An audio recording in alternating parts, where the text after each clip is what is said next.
fear and panic. Mars, the Roman god of war, the Greek god Ares counterpart. Here we go. Fear and panic. The Phobos and Deimos are the two moons of Mars, and they mean fear and panic. The red planet is a mysterious place. Here we go, Ignite students. Welcome aboard. We're going to start actually with the rovers. But before we get to the rovers, we're going to start with The Martian, that Matt Damon film, okay? Here's the thing. Everything in there was well researched, very accurate, very interesting, except the first thing. Okay? The first thing was a fatal flaw. That whole windstorm, sandstorm that was in danger of not tipping the rocket over and they had to launch and eject so fast. Yeah, Mars's atmosphere is too thin to whip up all of that wind and dust. Everything else in the movie, in fact, one of the author interviews I've read said he knew that. But everything else, he just wanted to make it a man versus nature conflict. He didn't want to screw up to cause this whole thing, right? And so that's why he chose that. But everything else in that movie was very well researched, including Pathfinder. 1997, Pathfinder launches to Mars. Pathfinder is actually the name of the lander, the bubble, the base. And Sojourner was this little bitty rover that drove off of there, okay? It drove off of there and it did some explorations. The thing lasted July 4th of 97 to September-ish of 97, doing some experiments along the way. Here's the thing. Pathfinder starts to parachute down into Mars and then cuts the parachute, inflates airbags, bounce, roll, turns itself right side up, unfolds, and then the little rover rolls off the side. Do you have the nerve to go into a meeting with NASA and say, yeah, we're going to need this really expensive rocket, this really fancy rover. We got to time it just right. And my idea, the best idea I've got, is we'll just let it bounce down and land on an airbag. It works. It worked. It was craziest. Believe me, they've done crazier things, floating sky cranes. Okay? These rovers, because the atmosphere is thin. That parachute wasn't going to slow it down enough to really do any good. So you got to come up with something else. All right. Sojourner may have been the first wheeled rover on a planet. We had landed things on there. The United States and the Soviet Union had landed not rovers, but satellites on the planet prior, taking pictures, radioed the information back. We've got color photos going back to the 70s from the surface of Mars. But Sojourner was the first one to roll around and maneuver. Then, January 2004, Spirit lands. Late January 2004, Opportunity lands. They've got a 90-day mission. They said, you go work for 90 days and you're good to go. All right? You know what? Here I am. I'm forgetting all this. Let's look here. This, by the way, this is Pathfinder and this is Sojourner. So Pathfinder is this landing. It's the base and it comes down. Those are the airbags unfolded and then it unfolds. And then Sojourner rolls off and comes around there, July 4th of 97 to September of 97. All right. Now, Spirit and Opportunity. Let me tell you, these are my guys right here. These are my guys. Not because Curiosity isn't doing a great job right now. I was in Atlanta in January 2004. I was at an astronomy conference because I'm a nerd, but whatever. We go in, we go through the conference. It's at a hotel, and we're there for a week. And everybody goes to bed one night, and then overnight, there's a display set up because Spirit had just landed. Opportunity had not yet landed. We come back the next morning. There is a 30-foot long, 3-foot high panorama picture. The first image beamed back from Mars by Spirit. They had gone down and they had printed this off, this huge color sweeping panorama, and you could walk around. And it was an astronomy conference, so everybody there was with NASA or some university, and it was like everybody was analyzing that picture, and it was a huge promotion. It was a big thing. It was very cool to be part of the buzz for a short while. Okay, these guys aren't just my favorites because of I was there in the middle of the buzz. They had a 90-day mission. Spirit launched on June of 2010. All right, touchdown January 4th of 04. It lasted till March of 2010. Right there. Over 6 years. It was only supposed to last 90 days. Then they were like, well, the solar panels will probably get dusty. The battery will wear. No, this thing was built tough. Opportunity lands January 25th of 04. Different spot, different mission, just last February, just over a year ago. Opportunity say goodbye. By the way, these guys, Spirit got stuck in the sand and couldn't get out, so they just like, okay, let's shut the wheels off and let's just do our experiments from here for a while. Opportunity went over a marathon. I think by the time it ended, it had gone 27, 28 miles across the surface of Mars. Driving around, oh, let's go look at that crater. Okay, we can do that. This is absolutely wild that we have the ability to do this. All right. Here, this is a nice image of Mars. So you've got the Tharsis Bulge here, this whole region here. You've got Mariner Valley right here. You've got the North Pole, the South Pole. We'll talk about all that. Sojourner right there. Spirit and Opportunity intentionally on opposite sides. Curiosity right here. They're all doing different things. By the way, Spirit and Opportunity, this is about their size for scale. All right, golf cart's not bad. I know this is a childish looking site, but here you go. Sojourner, July 97, 23 pounds, 0.02 miles an hour. It's not going anywhere. Spirit and Opportunity, the twins here, 375 pounds each, golf cart size, right? I mean, all right, top speed 0.1 miles an hour. We're a little faster. We got more tools on there. Curiosity, this guy is going right now, okay? Just short of 1 ton. Big rover. A little slower, just barely slower than Spirit and Opportunity. No one cares. A lot of instruments. It can do anything. It can analyze anything. Guess what? Perseverance launched. Where's my date? I got my notes somewhere. Launched July 30th of this year. It's on its way to Mars. It'll be there in February. All right. 2,200 pounds. This thing is huge. These guys are not little. And this is the major U.S. Martian rover team. All right. I guess we're a team now.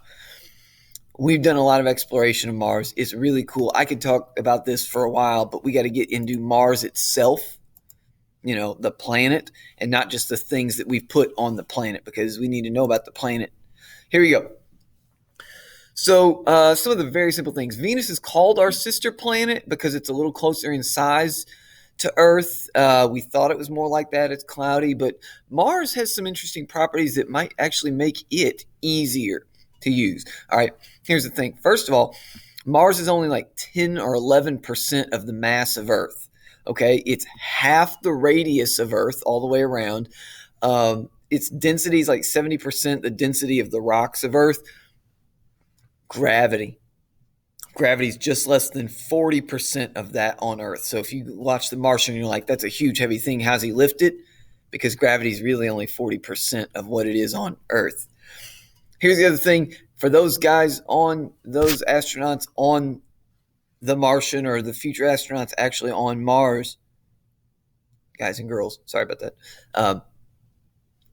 It's easy to adjust because it's 24 hours and 37 minutes of daylight and darkness. So if you heard on the movie that probably noticed they said Sol 37, Sol 58, Sol. So that's day, but that's Martian day. And since there's 37 minutes difference between that day and Earth day, yeah, your sleeping schedule will adjust really easily. 37 minutes isn't going to bother you at all. You'll just all the days will be longer, or you'll actually get enough sleep every night. But you can adjust to those. So Mars has some properties that make it kind of interesting to Earth. Atmosphere is way too thin. We can't even, like, the habitability of that, not gonna happen. It's cold. We'll talk about the poles and the dry ice and the ice caps in a little minute. All right. 2 moons, Phobos and Deimos, fear and panic. We'll talk about them in the end. But this is what's interesting. So just the 13th, October 13th of this year, a couple weeks ago, Mars was as close to Earth as it's going to be for 2 years. So this is back up here. So right here, in January of 1993, Earth was here and Mars was here. So Earth goes around once, Earth goes around twice, and then just a little more. So in February of 95, Earth was here, Mars were here. We are as close as we're going to get. So just over 2 years, right, we get to line up, and that is our conjunction. I'm sorry, that's our opposition. Opposition is close together. Conjunction is this, when it's on the opposite side of the sun. So every 2 years you get into this alignment at opposition. And so similarly, this would also be a 2-year cycle you could get. Okay? So Mars is very bright, very big in the night sky right now because we are extremely close to it. Earth takes less time to go around the sun, so we've lapped Mars. So we, on October 13th, we came around, we passed it, and now we're out here. Mars has only moved a little bit, so we're out ahead of Mars right now. Mars is more eccentric. If you kind of notice this, Earth's orbit almost looks like a perfect circle. Mars is a little more oval in shape. It is a bigger ellipse. They're still pretty close to circles, but it's more than that of Earth. All right, here we go. Let's just get some good pictures here. Nope. 3.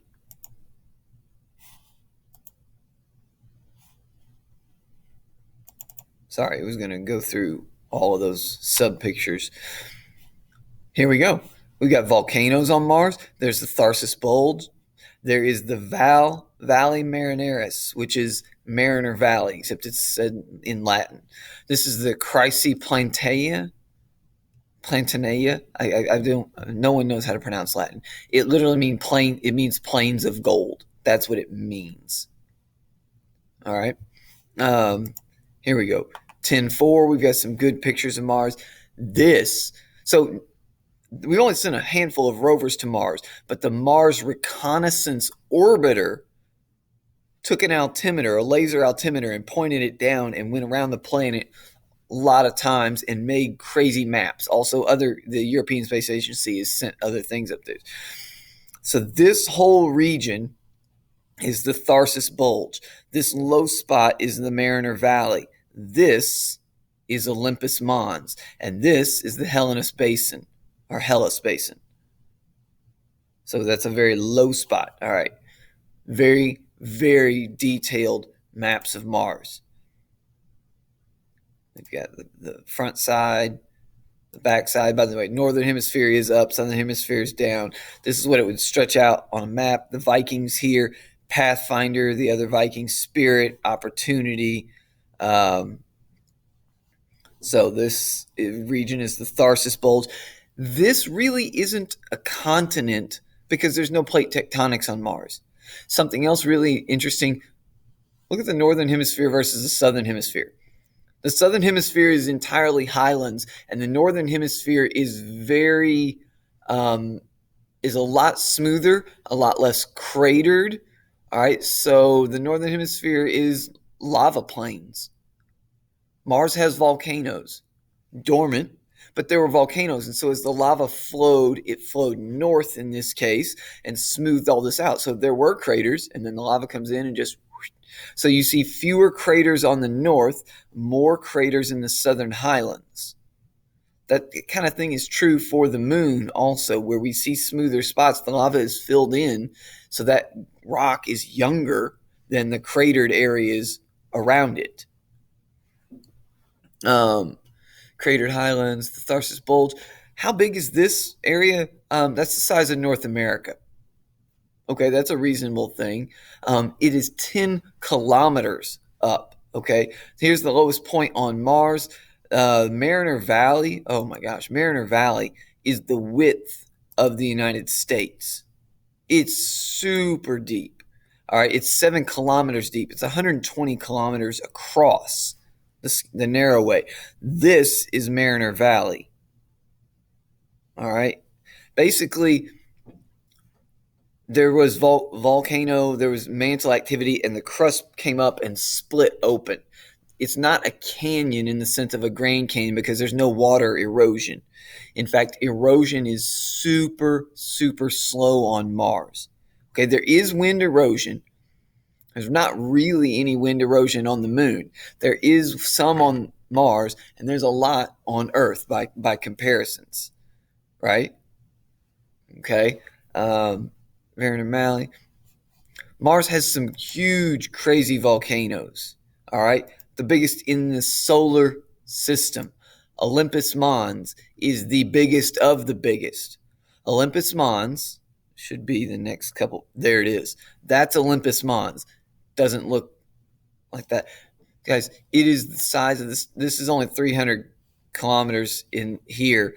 The thing actually is closer to 800, 700 kilometers across. It's the size of the state of Texas. It goes 25 kilometers up. This little region at the top is 80 kilometers across, like the cauldron. Okay. It is huge. And it's the biggest volcano, not on Mars, but in the entire solar system, planets and moons included. So Mount Olympus, Olympus Mons, is huge. All right, I already said erosion's 100 times slower. Okay, here we go. The big question. Is there life on Mars? Is there water on Mars? Nobody's found anything.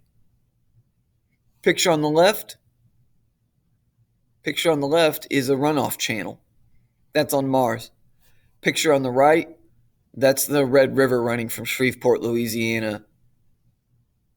All right. There's a boatload of similarities. Is this proof that there used to be water on Mars? No, it's not proof, but you got to come up with something really, really creative to say otherwise, right? So what else would you call this? What else, if it wasn't water, what made this then? Can you tell me? Because I've got no idea. All right, here we go.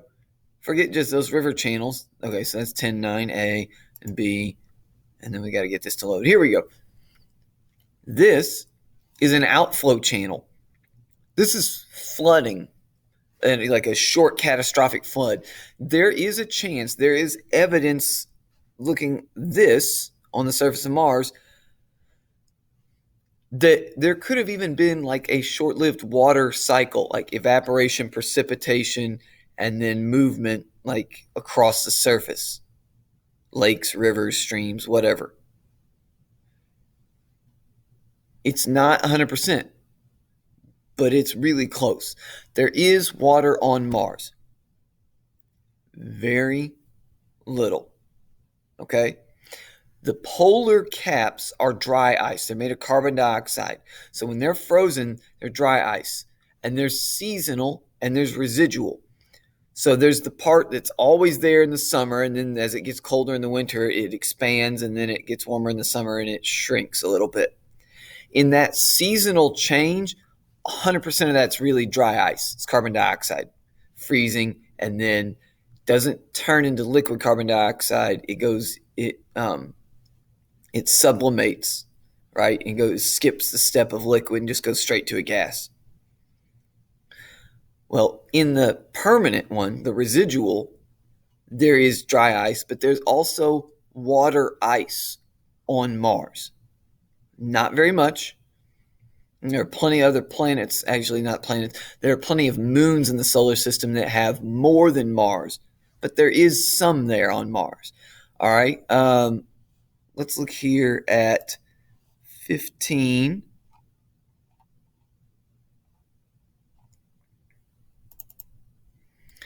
Mars is changing. Mars is changing. This image was captured by an orbiter in 1999 and then 2005. Let's see if I can shrink this real quick. There's no color. There's no touch up. That's the exact same spot. So something slid down the side of the mountain. It's very reflective. It looks like something stalled and there's been some runoff and change. Maybe. It's not just a dead planet. There is change happening. It's just slow. Okay. Last little bit. Here we go. Martian atmosphere is thin. There is not a lot of air on Mars. Okay. The troposphere is kind of the area where weather happens. That's really the definition of troposphere. All right, so temperature, as you go up, it gets colder, colder, colder, colder. And then what's interesting is as you get all the way up, the temperature almost everywhere we've seen gets a little warmer. Okay, we've got our stratosphere, you've got clouds. These are water ice, these are carbon dioxide ice. The pressure, this is compared to Earth. This is altitude in kilometers. There is an atmosphere on Mars. It's just really thin. This video is trending long. There's a lot we can learn. There's a lot of cool stuff to look at. Perseverance will be there in February. I hope it has a safe landing and an awesome exploration. Guys, have a great day. Oh, wait. Nope. Before we go, you got a test. You ready for your test?